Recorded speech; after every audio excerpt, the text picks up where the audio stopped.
서울 송정초등학교 6학년 홍의용 어린이의 동시 나도 쓸모 있을 것이라고 하는 제목의 동시입니다. 나는 내가 왜 태어났는지 생각해 봤어요. 생각 끝에 하나님께서 내가 이 넓은 세상에 뭔가 살며시 빛을 쐬도록 내가 무언가 꼭 쓸모가 있도록 태어난 걸 거예요. 하늘의 뜻에 따라 노력할 테예요. 그래서 샛별처럼 빛날 거예요. 제가 감동받은 구절이 여러 구절이 있는데요. 두 개만 소개해드리면 세상에 빛을 쐬기 위해 태어났다라고 하는 구절입니다. 대부분 우리는 날마다 나를 빛내고 싶은 유혹 앞에서 살아갑니다. 우리 모든 인간이 마찬가지입니다. 나를 빛내고 싶습니다. 그 유혹과 싸우는 과정을 우리가 신앙이다, 영성이다라고 말할 수가 있는데, 이 홍의용 어린이는 나를 빛나기 위해서 내가 세상에 태어난 것이 아니라 세상에 빛을 쐬기 위해서 내가 태어났다라고 고백을 합니다. 이것이 진정한 신앙이 아니겠는가라고 하는 생각을 하게 됩니다. 두 번째는 내가 빛나는 것이 아니라 세상을 빛내겠다. 그래서 샛별처럼 빛낼 거예요. 초등학생이라면 나는 샛별처럼 내가 빛날 거예요 라고 말할 것 같은데, 샛별처럼 세상을 빛낼 거예요 라고 이렇게 마무리를 하고 있는 이 구절이 너무너무 감동적이고 부끄럽기도 한 장면입니다. 하나님께서는 우리가 부족한 존재이지만 하나님을 위해서 쓰시려고 우리를 각자의 삶의 자리로 부르셨습니다. 우리 모두는 내가 원해서 자원해서 태어난 사람은 한 사람도 없습니다. 차출되어서 이 땅에 온 거지, 하나님으로부터 차출되어서 온 거지, 다시 말하면 하나님이 나를 세상에 부르셔서 온 거지, 내가 내 스스로 이 세상에 태어난 사람은 한 사람도 없습니다. 그러면 하나님이 나를 이 땅에 왜 부르셨을까? 나를 빛내라고 보내셨을까? 나 자신을 빛내라고 그러면 하나님이 나를 부르셨을까? 아무리 생각해봐도 그거는 아닌 것 같습니다. 하나님이 지으신 세상을 빛내라고, 하나님의 이 세상을 빛내라고 보내셨다라고 하는 게 합리적이지, 나 자신을 빛내라고 보냈을 리는 없는 것이죠. 만일 내가 스스로 원해서 이 땅에 태어났다면 나를 빛내기 위해서 태어났다라고 말하는 것이 가능합니다. 그러나 내가 스스로 태어난 것이 아니라 하나님의 부르심을 받아서 태어난 거라면, 하나님이 원하시는 것은 하나님의 세상을 빛내라고 나를 이 땅에 보냈다라고 생각하는 것이 합리적입니다. 신앙적인 것까지 갈 필요도 없고 그냥 합리적인 겁니다. 각자의 삶의 자리에서 하나님의 세상을 샛별처럼 빛나게 하라고 우리를 불러서 우리가 이 땅에 태어난 것이고,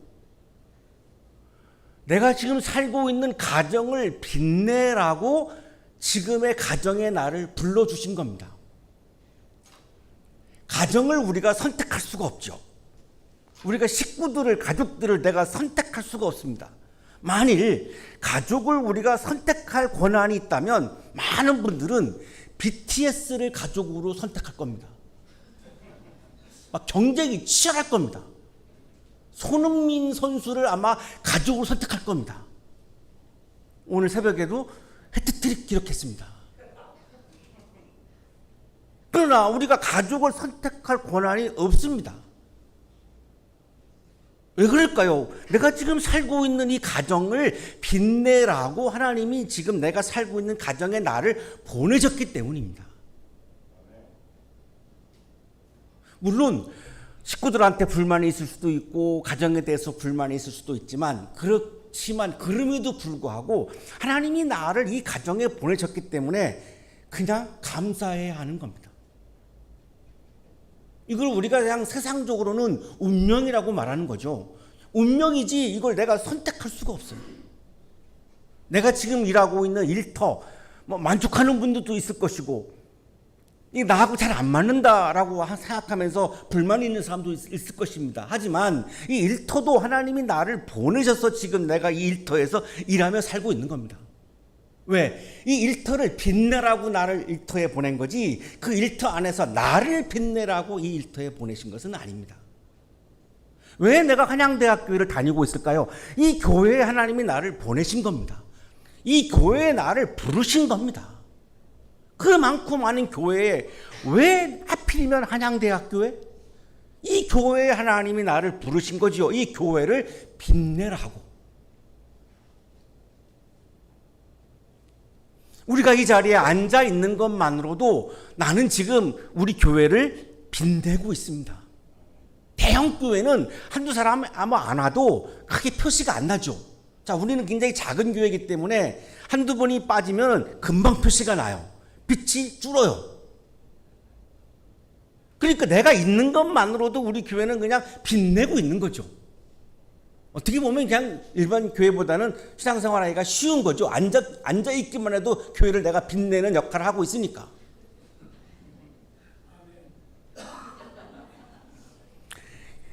이런 거, 하나님이 나를 이 교회에 나를 부르셨다, 내 가정에 부르셨다, 나 일터에 부르셨다, 이거를 소명이라고 부릅니다. 베루풍 콜링이라고 부릅니다.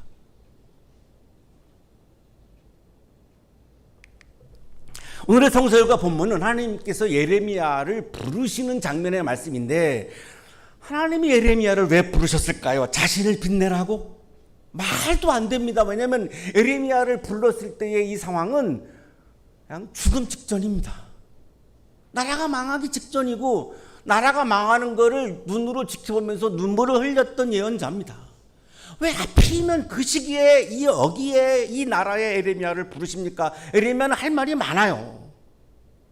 그러니까 예레미야 자신을 빛내라고 부른 것은 정말로 아닌 겁니다. 그랬다면 좋은 시절에 좋은 나라에 부르셨어야죠. 감옥에도 그러니까 하나님의 말씀을 전한다고 막 감옥에도 집어넣고 막 죽이려고 그랬고, 굉장히 고난의 길을 걸어갔던 사람이 예레미야입니다. 자신이 빛난 것은 아무것도 없습니다. 왜 부르셨을까요? 하나님의 세상을 빛나게 하려고 하는 일에 쓰시려고 예레미야를 부르신 겁니다. 하나님이 쓰시려고 부르신 겁니다. 어떤 일에? 하나님의 세상을 빛내는 일에 쓰시려고. 구약 주석가인 월트 브루그만이 예언자적 상상력이라고 하는 책에서 예레미야는 예언자적 상상력과 영적인 통찰을 가지고 남왕국의 종말을 보았다라고 설명을 해줍니다.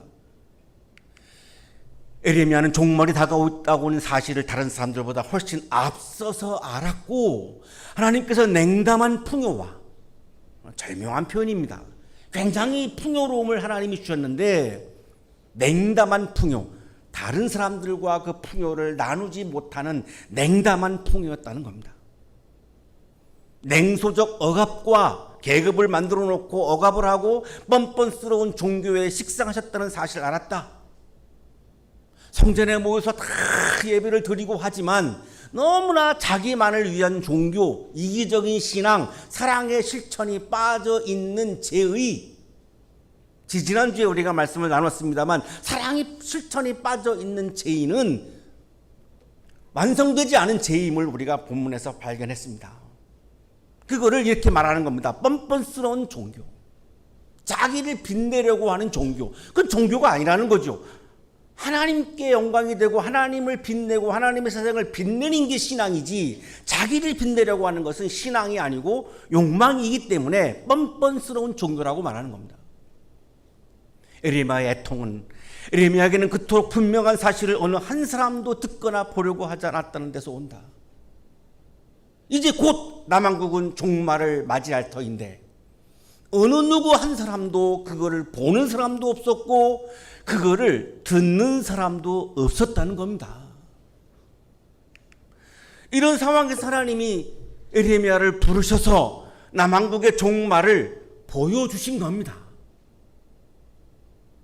그걸 우리가 환상이라고 부르죠. 그리고 그거를 전하라고, 사람들에게 외치라고 하나님이 예레미야를 예언자로 부르신 겁니다. 여기서부터 에레미야의 고난이 시작되는 거죠. 종말을 얘기하는데 누가 좋아하겠습니까? 이 나라가 망한다고 얘기하는데 어느 누구 하나가 예레미야를 좋아하겠습니까? 그냥 죽이려고 들을 수밖에 없습니다. 나라가 망한다고 하니까 불편한 거죠. 그러면 에레미야 입장에서는 좀 각색해서 이야기하지 왜 굳이 그대로 망한다라고 얘기할까? 예언자는 자기 말을 하는 것이 아니라 하나님이 하라는 말을 그대로 전하는 사람이기 때문에 에레미야는 하나님의 말씀을 맡아서 그대로 전했습니다. 그것이 남왕국의 종말이라고 하는 내용입니다.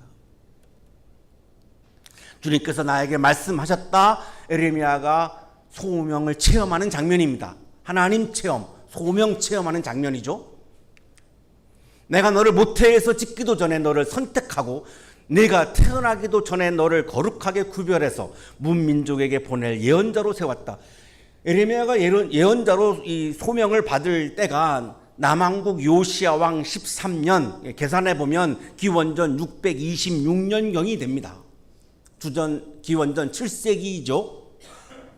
그리고 남왕국이 바벨로니아에 의해서 멸망한 때가 기원전 586년입니다. 그러니까 지금 종말이 막 다가오고 있는 겁니다. 이거를 에레미야는 본 거고 다른 사람들은 아예 보지도 않고 보려고 하지도 않은 거죠. 하나님의 섭리를, 하나님의 계획을, 하나님의 역사의 개입을 아무도 쳐다보지 않는 겁니다. 그래서 거짓 예언자들이 나타나서 남왕국은 아주 흥할 것이다 라고 막 얘기하는 거고 오로지 에레미야만 이 나라는 망한다라고 얘기하는 겁니다. 그러니 얼마나 에레미야 삶이 힘들었겠습니까?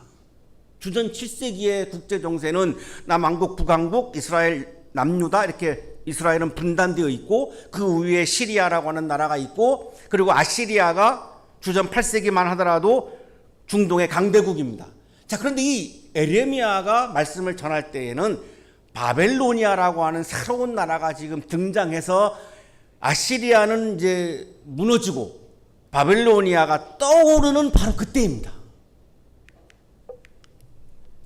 이 에레미야의 소명 체험은 세 단계를 거쳐서 이루어지는데 첫째는 하나님께서 에레미야를 모태 전부터 선택하셨다는 겁니다. 그럼 뭐죠? 에레미야의 능력, 조건, 자질, 소양, 외모 이런 거를 보지 않은 겁니다. 태어나기도 전이니까요. 하나님의 자유로운 선택입니다. 하나님의 부르심, 하나님의 소명은 하나님의 자유로운 선택이지 나의 능력을 보시고 나를 그 자리에 선택하시는 것이 아닙니다. 두 번째는 에레미야를 거룩하게 구별합니다.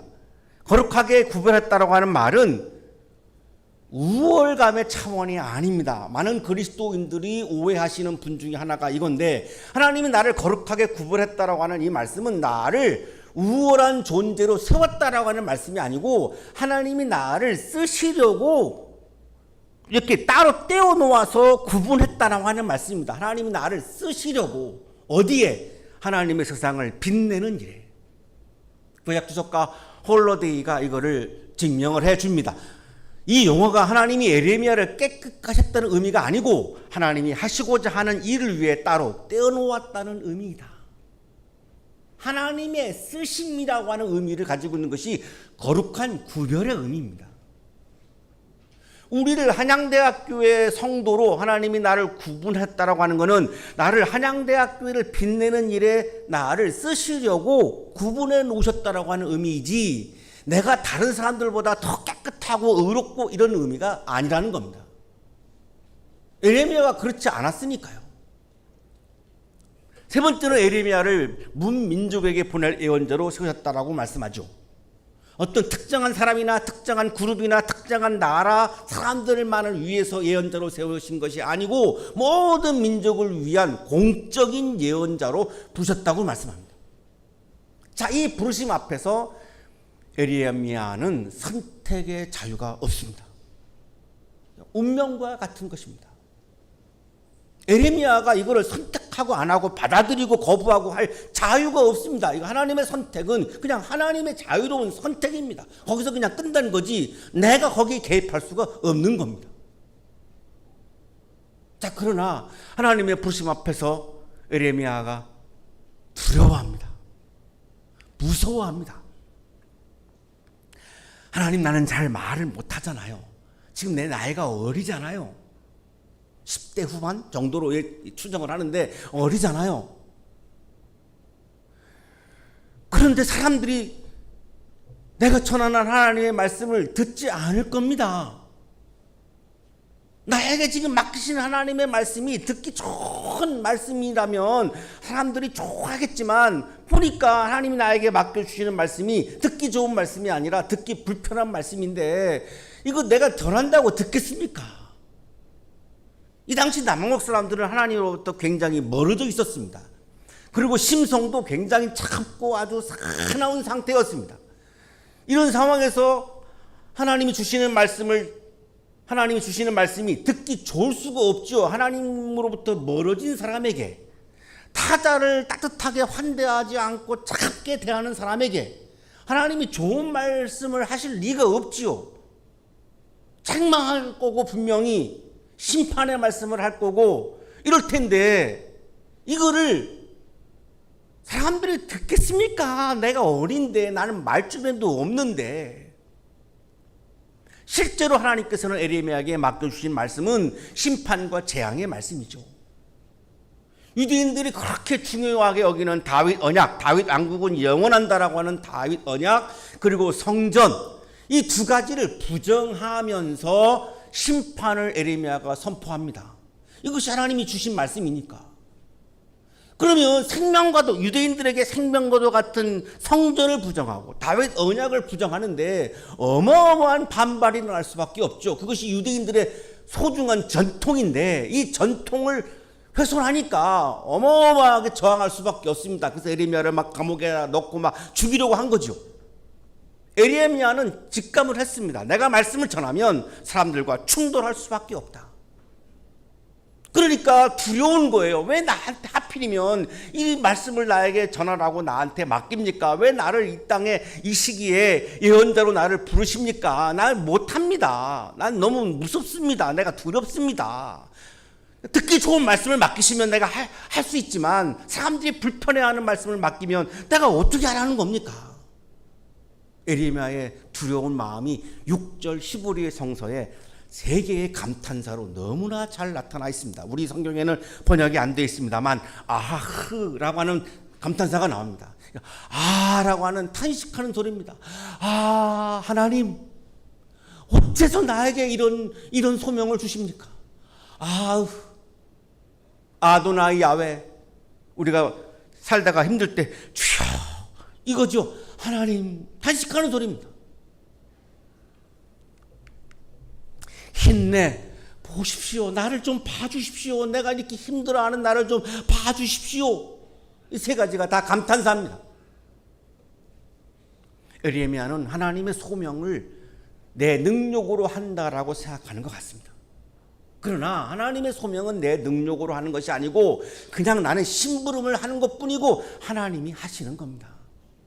그래서 두려워하지 않아도 되는데 아직 에레미야는 그거를 보지 못하고 있는 것 같아요. 그냥 자꾸만 사람들이 두려운 거예요. 자기가 연약하니까 사람들이 막 무섭고 두려운 거예요. 이거를 모를 리가 없죠.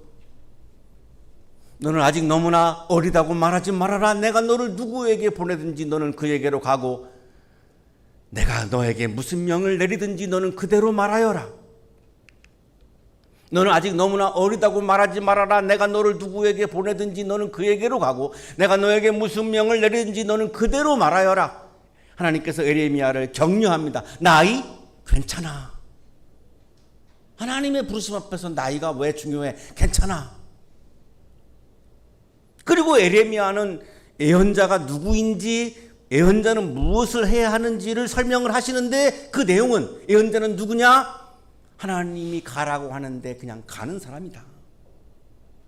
예언자는 누구냐? 하나님이 말하라는 대로 말하는 사람이다. 거기 각색하지 말아라.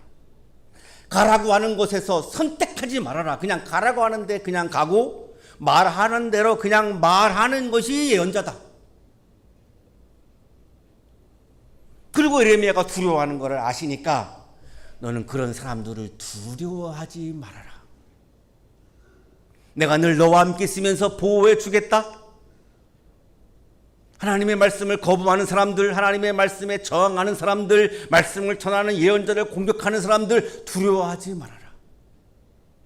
격려하시는 거죠. 왜 두려워하지 않아야 하느냐? 내가 너와 함께 있으면서 보호해 줄 거야. 내가 보호해 주는데 뭘 두려워해, 뭘 걱정해, 뭘 무서워해. 내가 세상의 주인이야. 그런데 내가 너와 함께 있으면서 내가 너를 보호하는데 뭘 두려워해, 뭘 무서워해. 괜찮아. 그리고 나서 에레미야의 입에다가 손을 대시고 말씀을 맡깁니다. 내가 내 말을 내 입에 맡긴다. 예언자라고 하는 말은 히브리어 나비를 옮긴 말입니다. 나비라고 하는 말, 예언자라고 하는 말의 뜻은 하나님의 말씀을 맡은 사람이다라고 하는 뜻입니다. 하나님의 말씀을 맡은 사람이라고 하는 뜻입니다. 오늘 우리는 에레미야 1장 4절에서 19절이라고 하는 굉장히 성서 일과 중에서는 굉장히 긴 말씀을 하나님이 우리 모두에게 지금 맡기고 계시는 겁니다. 똑똑히 보아라. 오늘 내가 문민족과 나라들 위해 너를 세우고 내가 그것들을 뽑으며 허물며 멸망시키며 파괴하며 세우며 심게 하였다. 에레미야가 할 사역을 말씀해 주십니다. 하나님의 말씀은 신적인 권능이 있어서 이 역사를 뽑는 힘이 있다. 남왕국의 이 역사를 영원하다고? 아니, 여기서 끝난다. 내가 뽑아버린다. 이 역사를. 너무나 타락한 역사이기 때문에 허문다. 남왕국의 왕조를 내가 허문다. 다윗 왕국은 영원하다고 천만에 여기가 끝이야.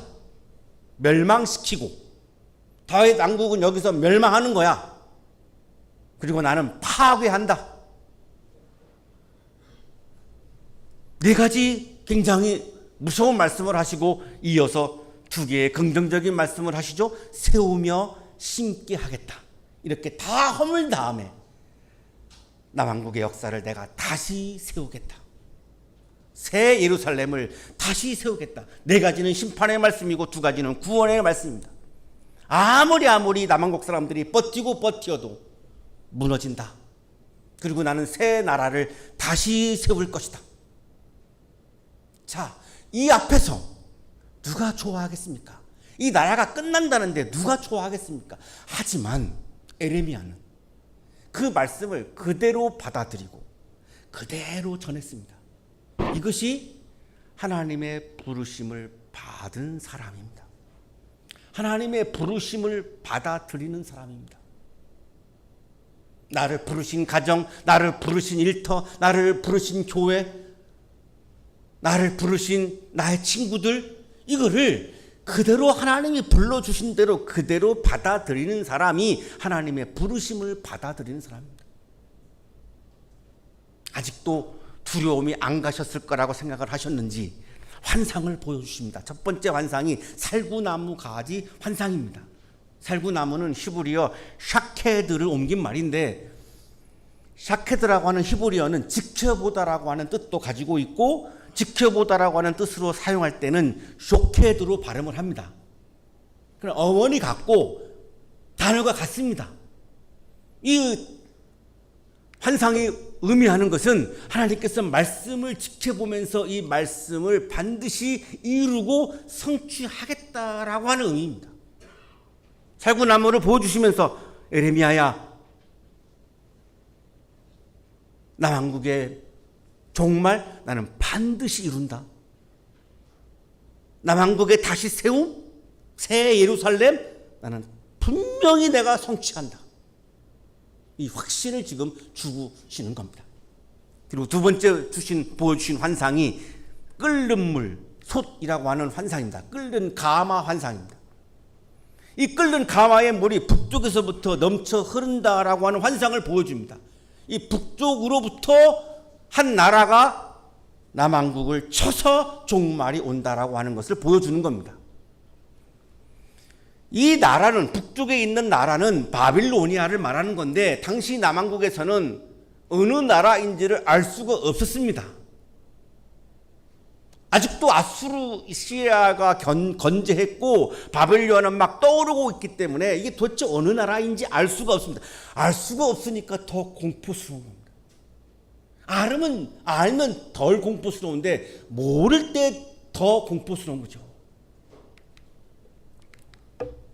내가 이렇게 내 백성을 심판하는 까닭은, 하나님이 남왕국을 심판하는 이유를 말씀하십니다. 그들이 나를 버리고 떠나서 다른 신들에게 향을 피우고 손으로 우상을 만들어서 그것들을 숭배하는 죄를 저질렀기 때문이다. 하나님이 남왕국을 심판하는 이유는 남왕국 사람들이 하나님으로부터 멀어졌기 때문이라고 말씀합니다. 그리고 하나님을 의지하지 않고 다른 것을 의지하고 다른 것을 숭배하기 때문이라고 말씀합니다. 오늘날에도 우리에게는 유효한 내용입니다. 자꾸만 하나님으로부터 내가 멀어지는 위험에서 우리가 살아가죠. 어떻게도 멀어지지 않으려고 발버둥을 치는 것이 바로 신앙의 과정이고 영성의 과정입니다. 그러려고 주일 아침 우리가 이 자리에 나와서 다시 한번 또 말씀을 묵상하면서 내가 한번 마음을 다지는 거죠. 하나님으로부터 멀어지지 않으려고 막 몸부림을 치는 겁니다. 그런데 그런 노력이 이들에게는 없었던 겁니다. 에레미야야, 내가 너에게 명하는 모든 것을 그들에게 전하여라. 이 나라는 망한다라고 하는 것을 전해라.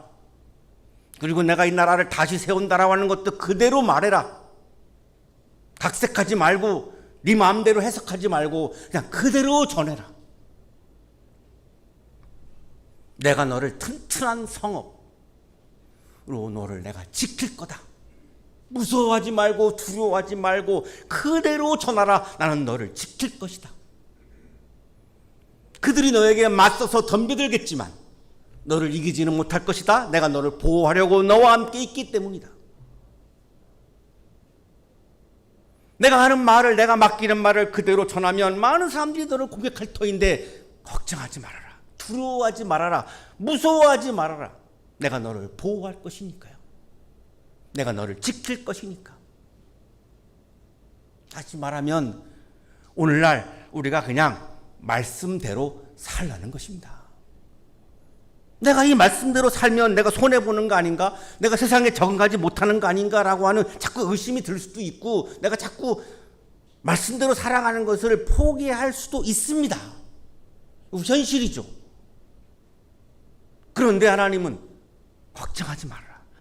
내가 너를 보호한다. 내가 너를 지켜준다. 사랑하는 한양 가족 여러분, 베드로전서의 저자는 우리 모두가 하나님의 부르심을 받은 예언자라, 제사장이라고 말씀을 하시죠.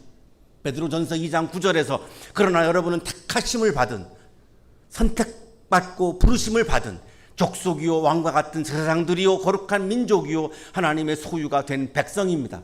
우리를 내가 살고 있는 가정의 제사장으로 부르셨고, 내가 일하고 있는 일터의 제사장으로 부르셨고, 내가 지금 섬기고 있는 우리 한양대학교의 제사장으로 우리 모두를 선택하고 부르셨다라고 하는 말씀입니다.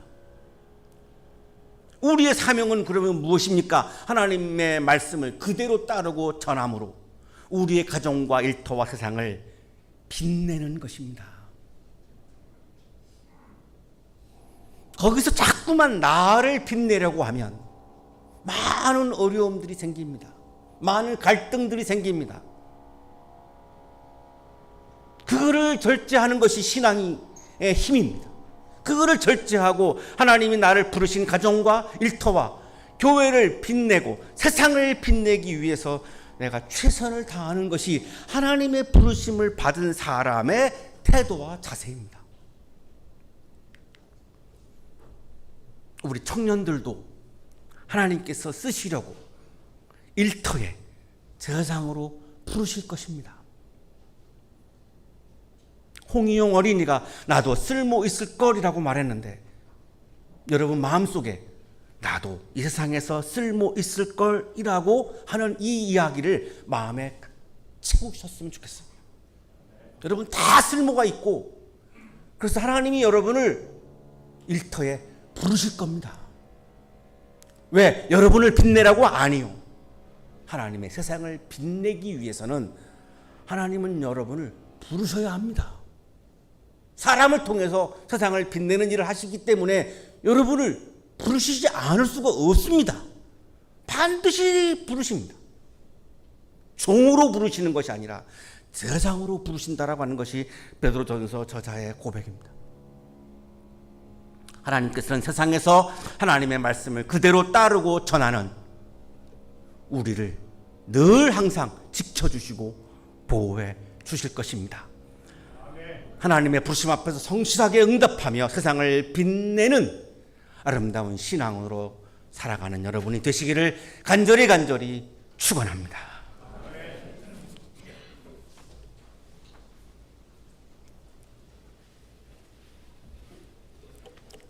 오늘도 하나님께서 불러주셔서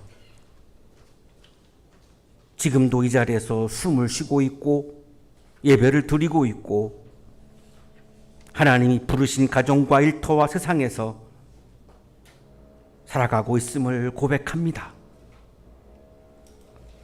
다시 한번 하나님께서 나를 거기에 부르신 이유와 목적을 다시 한번 묵상하며 나를 빛내고 싶은 유혹을 내가 절제하고 가정을 빛내고 일터를 빛내고 교회를 빛내고 세상을 빛내기 위해 오늘도 최선을 다하며 말씀 그대로 살아갈 수 있도록 우리에게 담대한 믿음을 부어 주옵소서.